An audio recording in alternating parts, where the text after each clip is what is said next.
Introducing the brown, yes, even though it says it's melted copper, this is brown, 2025 Mazda CX-80 P50e Azami. Yes, the top of the line.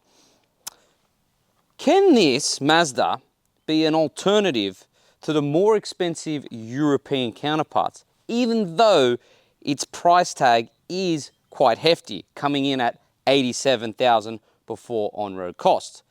Well, my name is Salvatore, and this is Exhaust Notes Australia, and we are going to find that out.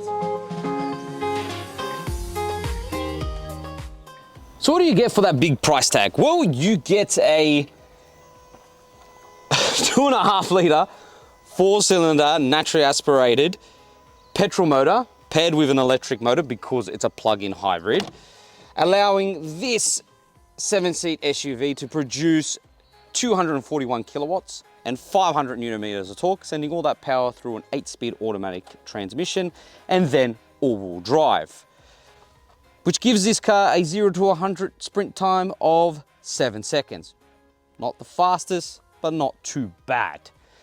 Now, the design. What do we think of this design? Apparently, it's supposed to embody graceful toughness. I don't know about you guys, but it's not very graceful considering the size of it. And 2, it's not the toughest 7-seat SUV I've ever seen. Is it elegant? By all means, it's very elegant. But in terms of being tough, the only tough part is probably this bottom portion of the front bumper bar because it looks like a ginormous mouth. Other than that, it's just a very elegant, large SUV, and large it is. It's just under 5 meters long. It's quite big. But the overall design I am very pleased with. The color, however, I don't know. To me, this is brown. Even though they say it's melted copper, it's apparently supposed to look like rose gold, but I don't know. Let me know in the comments. What do you guys think? Do you think this is brown, or do you think it is like rose gold? I know I keep talking about it, it's just, I don't know. I would not choose this color. I would opt for red because red would look so much better in this car. Plus, I would opt for the SP package, which costs $5,000 more, which makes all this chrome and everything gloss black and makes it a bit more aggressive. And then I think that graceful toughness would actually make sense. But in this iteration, the Azami, it's a bit more classy and elegant, especially with this chrome accent around the front grille, this distinguishable Mazda nose, which is finished off in gloss black, which looks really nice. And then you've got these beautiful matrix LED headlights with the LEDs that run straight into the grille. I think the front end does look very nice, and it does turn heads, and that chrome is blinding me. But what do you guys think? Let me know.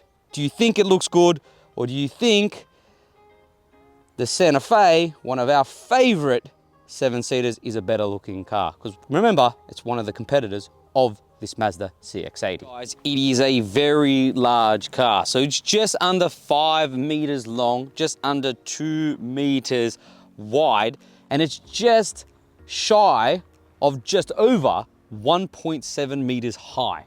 So it is a big car, but it has a lot of presence, especially when you come down the side here. There's a lot of chrome around the windows, which adds to that elegant yet classy appeal. Same with the roof rails. And then you've also got 20-inch alloy wheels. You've also got this badge here to show people that you are driving a plug-in hybrid, and all the cladding is finished off in the same color as the car. Now, warranty. You have 5 years unlimited kilometer warranty, and you also, with servicing, are going to expect an average across the 5 years of around about, say, $500 to just over $500 on an average for pricing for servicing, which is not bad. It's not the worst, but considering this is more luxurious and the hybrid powertrain, it is going to be a bit more pricier to maintain. And I would love to know what these hybrids are like later down the track, because we know what internal combustion motors are like and we can expect what's going to happen to them, but what happens to tech and batteries down the line, I'd really like to find out that. Okay, the rear end. Well, for starters, you got these really sleek and really nicely styled rear tail lights. You have a Sky Active badge here to show again that you drive a hybrid. You've got the CX-80 badge with all-wheel drive, and you've got this rear bumper that does not have a fake diffuser or fake exhaust, which I really appreciate, Mazda, because that is nicer than faking it. Thank you. One thing I will note is I wish Mazda did put the Azami badge on here. It would be nice to show people that you are driving the top spec version of the CX-80. Just would be a nice touch. Towing capacity, 2.5 ton towing capacity, brake towing capacity, which is not too bad. In terms of boot capacity, well, you have 258 litres with the third row up. With the third row down, you have 566. With all the seats down, you have just under 2,000 litres. Then you've also got your charging cables here. You've also got your power outlet here. You've also got shopping bag hooks, and you've got a 12-volt socket. You also have under storage with your cargo, stupid lock-in, cargo blind under there, which is really nice because most manufacturers don't give you space for that, and you have to either leave it at home or chuck it in the back, which takes up space. So it's really nice to see Mazda making room for that to be hidden away. In terms of charging, well, you only have AC charging available, and once the car is fully charged, you only can drive up to 65 kilometers on a full charge. Okay, so what do I think of the overall design of the Mazda CX-80? Well, it's refreshing that a manufacturer hasn't just slapped a humongous screen on the dash and then eliminated switches, buttons, and knobs in the sake of tech over design. I really do appreciate this traditional dash layout. It's really refreshing, and I personally just would rather manufacturers do this. It just makes total sense, especially when you're on the move to change your climate controls, go through your infotainment system through this swivel wheel, and turn your volume up and down via a knob and not haptic feedback buttons. The design of the interior, however, is very questionable. The reason being, guys, I've said this with the CX-70, the layout of this car, if you had to opt for the 3.3 litre straight six turbo, and the all drive system, by the way, across the whole range is rear wheel drive bias, is very BMW-esque. I'm just saying. I'm not saying it's a bad thing they've taken cues from BMW, because it's obviously paid off because it looks really cool and nice, but it is very BMW-ish. Nonetheless, the Azami, well, you get leather on the dash instead of just a squidgy plastic. You get a really nice dashboard that's really, you know, feels really well built, and it's got squidgy material up there, squidgy here, leather on your door cards. You've got Napa leather seats that have brown, I'm sorry, but the seats are brown. They're brown stitching on the seats. Don't fight me on it, because it is, especially with this brown line between there. And then you have this rose gold around the air vents, which, to be fair, is really nice because it contrasts the exterior. So I do like that subtle touch. You also have a 12.3-inch infotainment screen, which is controlled via a swivel wheel down here. And then you've got a 12.3 digital driver's display. The infotainment screen, on the other hand, is touch sensitive, but only when you use Apple CarPlay and Android Auto. When you use the in-house software, if I can get to it,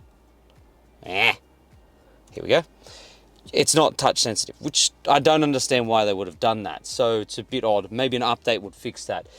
The digital driver's display, it's great, but I would have loved more customization with it. Nonetheless, it has all the data you need. You have a head-up display as well. You also have an electronically controlled steering column, which is nice, which feels very premium. You've got electronically adjustable seats. They are heated and cooled. You have decent amount of storage in your door bins, but your center console is very shallow, which is a shame. However, you still have USB-C charging in there. You've got a wireless phone charger down here, 2 generous cup holders.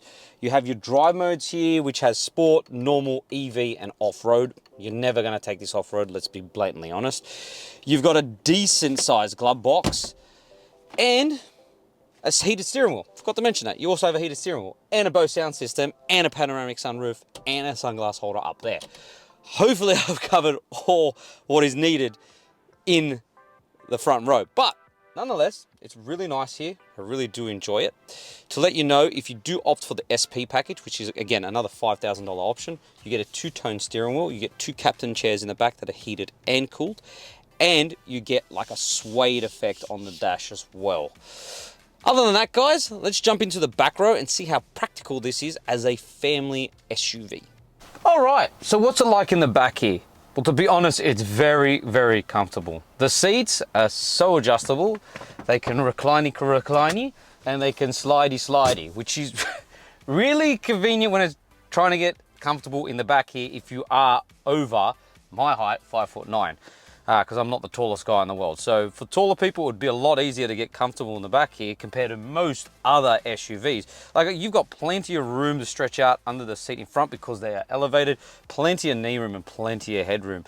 You've got pockets back here, you got your climate control systems down here with heated options for both outboard seats. You've also got USB-C charging. You've also got ISOFIX anchor points on both outboard seats. You've got a center armrest with two cup holders. You've got integrated blinds, guys, big enough door bins, and that is about it. Honestly, it's very user-friendly back here. I really do enjoy sitting in the back. Now let's see if the same goes for the third row. All right, guys, let's jump into the third row. Now, I'm gonna do this at PHEV to make it easier for you guys. Simply press a button and the seat folds forward.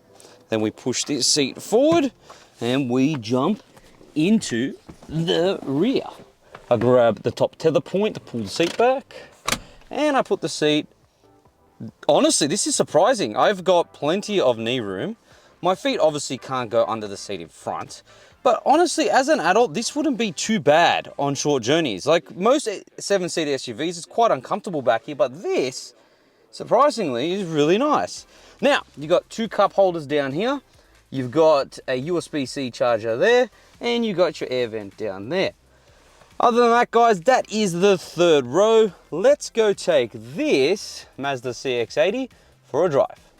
All right, so what's the CX-80 like to drive? Well, to be fair, it's not the worst in the world. Now, the reason being for that, why I'm saying it's not the worst in the world, is there are a couple of factors, right? Number one, the ride. The ride is good, but as soon as you experience bad Australian roads, it does bounce around a little bit. Now, these seats do make up for it because they're very comfortable and they are very supportive, but it could go with a adjustment in its suspension with Australian standards when it comes to our terrible roads. So if they did an update where they fixed the suspension and they adjusted it in accordance to our roads, I think it would really help this SUV. And then it's the engine. Now, the engine itself, it's not that the package is terrible at all. It's just the fact that when you have a 3.3 litre straight six turbo in your lineup as an option, you start to consider why you'd spend more for this engine. Now, this does make more power. It is more fuel efficient than the straight six, but it's nowhere near as theatrical, nor is it as charismatic as the straight six. And then there's the engine note. When you put your foot down, it just doesn't sound as good. Look, it's not a terrible sounding naturally aspirated 4-cylinder motor, but there's just a lot of noise with not a lot of response happening. And that is the thing about it, right? So if you drain the batteries, like I have, because I just have done that, you're then reliant on just the naturally aspirated 4-cylinder, and that's it. And it only makes 141 kilowatts by itself without the electric assist. However, when you do have the electric assist, you do have 241 kilowatts and you deal with 0 to 100 in 7 seconds, which is pretty rapid for a car that weighs just under 2.5 tons.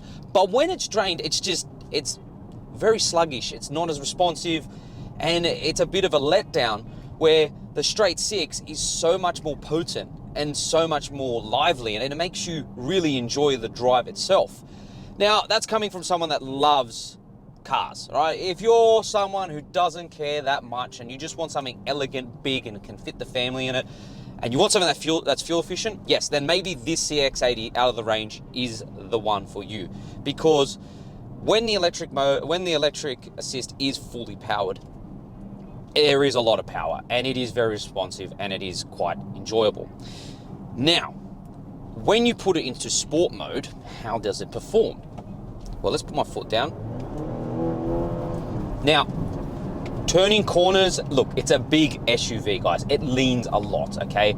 So it's not going to be as potent or as sharp as you'd expect from other SUVs that are more, you know, directed and more inclined for motoring enthusiasts to purchase, because that's how they've been built, you know what I mean? This, on the other hand, has been built for one purpose only, and that is to be a very practical family SUV. Now, the CX-70, on the other hand, which we did a review on, it's a bit more, I don't know, it's a bit more driver focused than this. And I understand why, you know what I mean? I understand why they have that CX-70 now and the rest of the bloody CX range, because there's so much of it, all right? I understand why they have certain CXs. To be fair, they should still eliminate some of them, because I reckon they have way too many 60, 70, 80, 90. Come on, like, you could get rid of a few and just kind of sum it up in 2 models, and that would make life a lot easier. But no, they have to have so many. I'm not going to get a tangent about that. But yes, it's not as, say, sharp and as focused as the CX-70, but if you still do want to have a bit of fun, it's capable of doing so. In terms of its fuel economy, now this is where it trumps a lot of cars. It's actually pretty decent. I'm getting around 5.4 litres per 100 Ks. They claim 2.7. You're not going to get close to that. That's just Mazda doing their numbers like every manufacturer does. They give you the lowest number because the testing, when they do it, is at the prime time to get the best fuel economy. In day-to-day driving, you're looking at anywhere between 5 to around about, I reckon, 6, right? I reckon in between 5 and 6 is where you're going to get. But yeah, look, all in all, it's a very, very decent 7-seat SUV. However, there is one massive Achilles heel on this car, and that is this gearbox. I'm not joking. I really, really am disappointed with this 8-speed. It is very jerky, and it just makes the drive really unpleasant. It's honestly like it has a mind of its own. It changes gears when it wants to, not when it needs to. Now, you can kind of get past all that if you chuck it into sport mode. For some reason, I don't know why, but when it's in sport mode, the shifts and everything are a bit more responsive, and they change when you need it to be. And that's probably because when it's in sport mode, the ECU changes everything to make everything a little bit more lively. But it's actually better to put it in sport mode and drive it day to day, where in most cars you wouldn't do that, because that makes the car really harsh, really, you know, unbearable to drive with day to day, because you'll be like this all the time because the car just wants to go. But in this, putting it in sport mode completely fixes everything, which is very odd. So, ignoring the Achilles heel of the gearbox and just looking at this as a very practical family SUV, I really do believe this is a better option than the European counterparts, just because, let's be honest, maintenance, right? Number 1. Number 2, the price. And number 3, and the biggest thing, number 3, is reliability. We know Japanese cars are very reliable, and this is a Mazda, and after all, Mazda has a very good reputation with reliability. So I would honestly, if you are looking for something that is reliable, cheap on parts and servicing, and the initial cost isn't that bad, and you get a lot for what you pay for, this is a great car to choose if that's what you're looking for.